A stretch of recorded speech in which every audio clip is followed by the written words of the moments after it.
So last week I made a full body Pilates video and I thought maybe like 10 people will watch it, but the response was amazingly positive and amazingly much more people watched it than I expected. So I thought, why not make another one, or why not make this a regular thing? So I'll try to do this at least once a week, and today we're going to be working on upper body Pilates Reformer exercises. So if you're ready, let's dive right into it. So we're gonna start in a seated position, try and be as upright as possible. Now, I've mentioned this before, if you have issues with your knees and if you can't sit down on your feet like so, you can actually extend them through the shoulder paddings and try and sit as upright as possible. So with this first exercise, we're gonna be targeting our back. So we're pulling from the front all the way to the back. We want to try and have as much range of motion as possible, which means that we are gonna bring our shoulder blades together at the very end of the movement, and at the front we want to extend them as far as we can forward to get a nice stretch in there and to have full range of motion. This is also going to increase our mobility over time.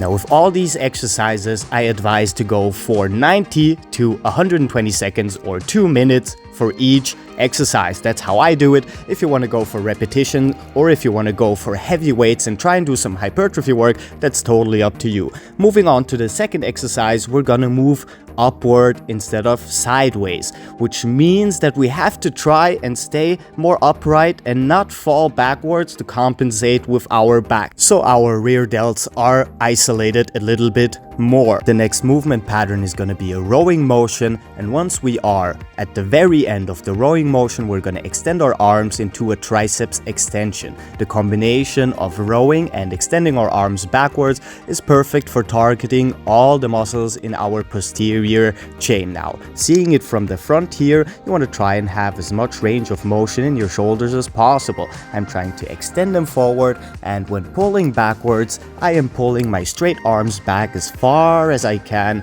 to have upward rotation in my scapula. This is going to increase the inclusion of your trapezius.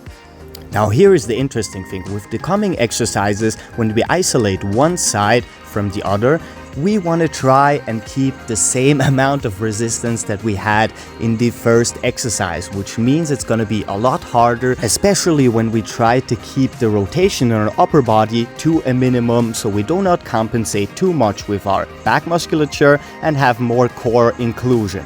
As you can see, I am also pulling my shoulder blade inward and extending it forward once I am at the front with my arm again. This helps me increase the range of motion and makes the exercise a little bit harder, which is all cool when it comes to lateral movements because they're a little bit easier than when we want to move upwards.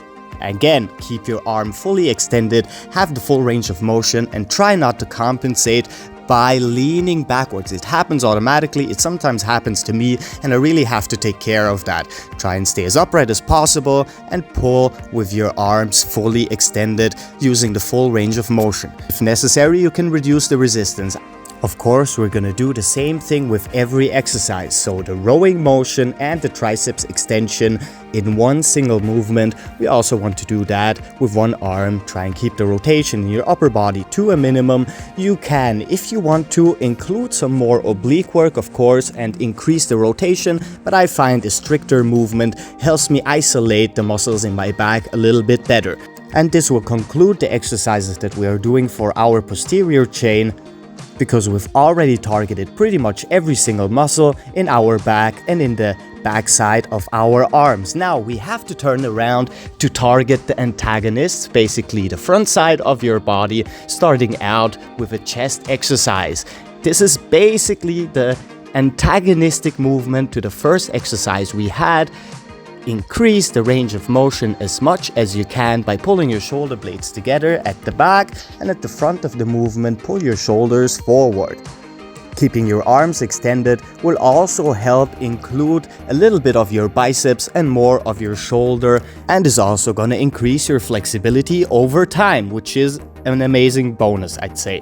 Moving on to the next exercise, we want to move from below and upwards to include more of our upper chest and our deltoids from the front side and the connection to our biceps. Keep your arm extended and keep your hands turned upwards. Your upper body is, of course, again, as upright as possible. We want to keep that in every single exercise that we do because we don't want to compensate too much with our back by leaning forward or backwards.